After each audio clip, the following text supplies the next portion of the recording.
Começa agora Voz da Rede, o programa do Sindirede, o Sindicato dos Trabalhadores em Educação da Rede Pública Municipal de Belo Horizonte.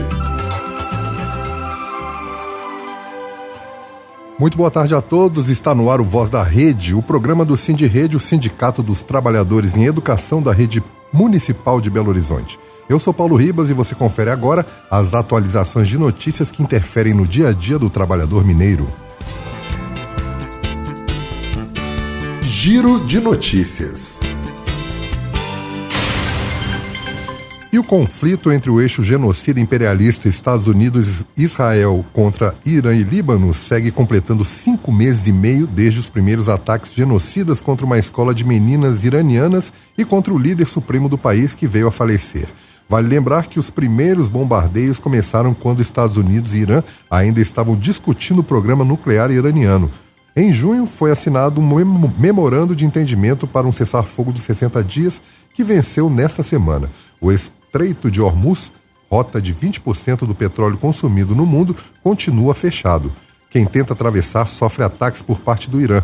No último sábado, Donald Trump afirmou em suas redes sociais que após a guerra tornará a rota do petróleo no Oriente Médio, ou seja, o Estreito de Hormuz, em território estadunidense. O governo iraniano reagiu à declaração do presidente genocida, dizendo que o estreito não pode ser tomado com um tweet.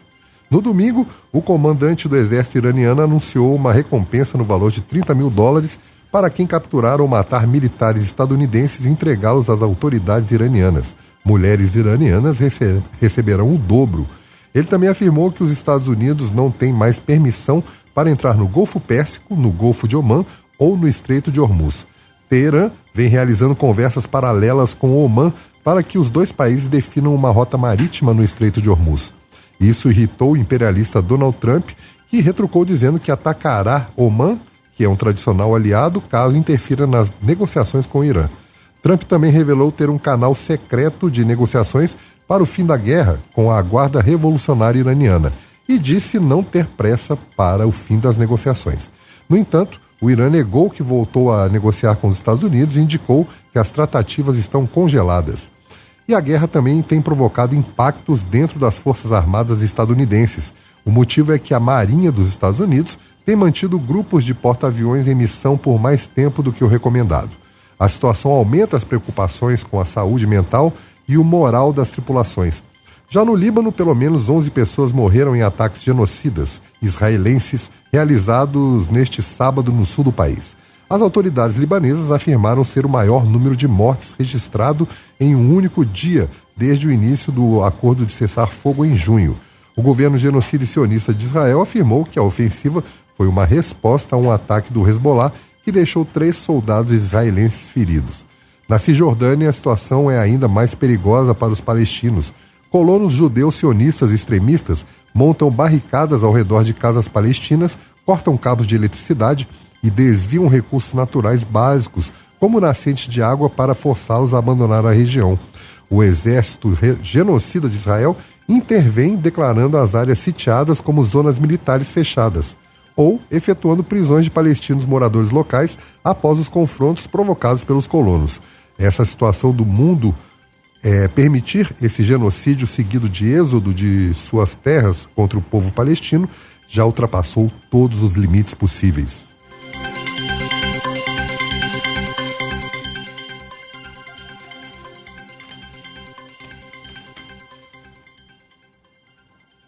E quem critica o governo sionista e genocida de Israel pode ser punido, como aconteceu com Zé Maria, presidente nacional do PSTU, condenado a 2 anos de prisão em regime aberto pela 4ª Vara Criminal Federal de São Paulo. Na quarta-feira passada, dia 12, aconteceu uma audiência pública na Assembleia Legislativa de Minas Gerais, cujo assunto foi a defesa do povo palestino contra o genocídio em Gaza e o direito dos ativistas de criticar as ações do Estado de Israel. Além do Zé Maria, também participaram vários representantes de entidades que defendem a Palestina livre, inclusive a ativista Mandy Coelho, membro do Global Smooth Flotilla em 2026, que chegou a ser sequestrada na Grécia por militares sionistas. E por falar em sequestro, em mais um episódio de crimes de guerra, 2 médicos que atuavam no hospital Kamal Adwan, no norte de Gaza, foram sequestrados em 2024 pelo exército sionista e genocida de Israel e permanecem em cativeiro até hoje. O pediatra Dr. Hussam Abu Safia, que se recusou a abandonar recém-nascidos durante ordens de evacuação militar, e o Dr. Mohamed Obeid, ortopedista renomado do Médicos Sem Fronteira, estão sendo mantidos sem acusações formais sob a lei israelense de combatentes ilegais. Relatos de advogados e de organizações como a Amnesty Internacional e o Médicos Sem Fronteira indicam que eles estão sofrendo graves episódios de espancamento, confinamento solitário prolongado e grave perda de peso. As entidades exigem sua libertação imediata. O Supremo Tribunal de Israel rejeitou recursos recentes para a soltura dos médicos. Órgãos e relatores da ONU classificam a detenção dos médicos palestinos por Israel como arbitrária e ilegal. A organização denuncia os maus tratos, tortura e falta de acusação formal contra profissionais de saúde de Gaza, exigindo a libertação imediata dos reféns. A ONU reforça que profissionais e unidades de saúde possuem proteção absoluta sob o direito internacional e não devem ser alvos. Mas o Estado sionista, imperialista e genocida de Israel não se importa com mais nada, a não ser dizimar o povo palestino e ocupar as terras que eram habitadas pelo povo árabe bem antes do Estado de Israel ser imposto no local. E na última quinta-feira, dia 13 de agosto, foi publicado o relatório Violência contra os Povos Indígenas no Brasil. A autoria é do Conselho Indigenista Missionário, CIMI. Os dados são de 2025 e revelam um aumento generalizado e alarmante da violência contra os povos originários em todo o país. Houve crescimento das invasões a territórios sagrados, dos conflitos por terras, dos assassinatos, dos índices de suicídio e também da mortalidade infantil, traçando o retrato de uma grave crise humanitária causada pela pressão econômica e pelas dificuldades jurídicas e principalmente legislativas. Os 3 eixos de violações analisados na publicação são violência contra a pessoa, contra o patrimônio e por omissão do poder público. Todos mostram altas expressivas. Foram registradas 258 mortes violentas de indígenas no país, um salto expressivo em relação aos 211 casos contabilizados no período anterior. Os estados com os maiores índices foram Roraima, com 82 mortes, Amazonas com 47 e Mato Grosso com 37. A violência armada por questões territoriais marcou o ano em áreas demarcadas há mais de uma década, que aguardam a conclusão do processo pelo Estado, como nas terras Tecoá, Guazu, Guavirá, do Paraná, onde 4 Ava-Guarani foram baleados. Nas terras Barra Velha do Monte Pascoal, na Bahia, ocorreu o assassinato do pataxó Vitor Brás. Nas terras indígenas Iguatemi-Peguá, do Mato Grosso do Sul, o Guarani Kaiowá Vicente Fernandes foi morto. O caso mais hediondo aconteceu na Ilha do Bananal, em Tocantins. Um adolescente indígena que trabalhava para um pecuarista teve a pele marcada a ferro quente com a inicial usada para gado, sendo o segundo caso idêntico registrado na região em menos de um ano. O levantamento do CIMI explicita como a paralisia na prestação de serviços básicos essenciais e a omissão do Estado atuam como um fator de extermínio velado nas comunidades. O cenário de insegurança e vulnerabilidade dos povos em luta pela terra é resultado direto da vigência e do impasse em torno da lei do marco temporal, que é a Lei 14.701 de 2023, além de novas investidas do Congresso e do Judiciário contra os direitos constitucionais indígenas. No mesmo dia da publicação do relatório, o STF tomou uma decisão que põe em risco a soberania dos povos originários e favorece a ganância mineradora. O plenário chancelou a liminar do ministro Flávio Dino, que dá 24 meses para o Congresso Nacional regulamentar a mineração em terras indígenas. E, para piorar, estabeleceu um regime de transição que autoriza, na prática, o início do garimpo e da exploração mineral no território do povo Cinta Larga, uma área de 3 milhões de hectares entre Rondônia e Mato Grosso, que abriga grandes reservas de diamantes. Em vez de ser uma solução pragmática para a omissão de 37 anos do Congresso, a decisão é um verdadeiro ataque aos direitos dos povos originários e ao meio ambiente, um precedente perigoso que escancara as portas das reservas ambientais para a ação predatória do garimpo e das grandes mineradoras. No final de julho, o Voz da Rede trouxe os números do anuário do Fórum Brasileiro de Segurança Pública referente a 2025. O conteúdo nada animador do quesito violência contra a mulher mostrou uma elevação absurda na maioria dos crimes em todas as regiões do país. Nessa última semana, vários casos de violência contra mulheres em BH, Alfenas e São Paulo provaram a consistência dos dados levantados. Aqui na cidade, uma mulher foi encontrada morta por asfixia em um quarto de motel abraçado ao companheiro. O acusado tinha um corte no pescoço e afirmou que agiu em legítima defesa depois que a mulher o atacou com um punhal, versão que não condiz com a análise da perícia no local. Ele foi preso em flagrante e teve a prisão convertida em preventiva. Em Alfenas, um estudante de medicina foi preso depois de ter tocado uma paciente sem consentimento e fotografado suas partes íntimas durante atendimento no hospital Alzira Velano. Segundo o boletim de ocorrência, a jovem havia sido atendida inicialmente por um médico acompanhado de uma enfermeira e afirmou que esse primeiro atendimento ocorreu de forma profissional. Em seguida, o estudante entrou sozinho no quarto e pediu para examiná-la novamente. Conforme o relato, ele a tocou sem consentimento, sem luvas, e na sequência tirou fotografias da região íntima sem autorização. Ao ser questionado pela paciente, ele teria dito que as imagens seriam utilizadas para estudos. Além disso, ele fez perguntas de cunho pessoal consideradas ofensivas. Ela chamou uma enfermeira e contou o que havia acontecido. Em depoimento à Polícia Militar, o estudante Alexandre Fonseca Toledo Figueiredo admitiu que tirou as fotos, mas que foi com consentimento da vítima e que depois mostrou as fotos para uma médica. A doutora citada pelo estudante desmentiu a versão e afirmou que nunca autorizou a fazer as fotografias, que não viu nenhuma das imagens e ressaltou que esse tipo de registro não faz parte dos protocolos de atendimento. A Polícia Militar fez o estudante apagar as fotos do celular. O estudante segue preso à disposição da Justiça.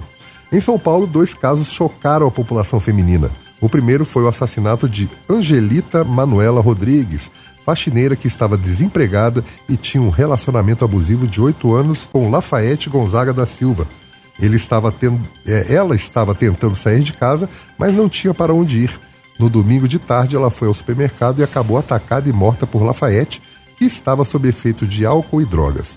Ele foi preso em flagrante e já teve a prisão convertida em preventiva. Em outro episódio de violência contra a mulher na capital paulista, uma dentista foi covardemente agredida pelo marido num bairro nobre. As agressões foram registradas por câmeras de segurança.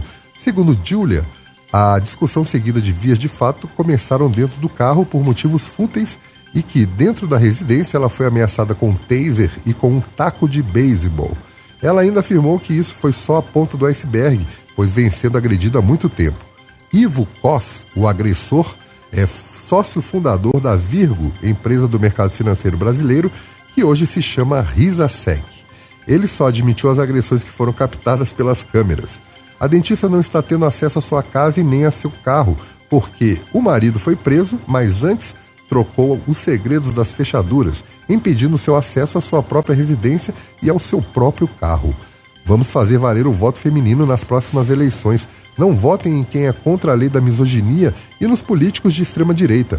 Vamos mudar esse Congresso que impediu vários avanços para as classes mais desfavorecidas durante os últimos 4 anos.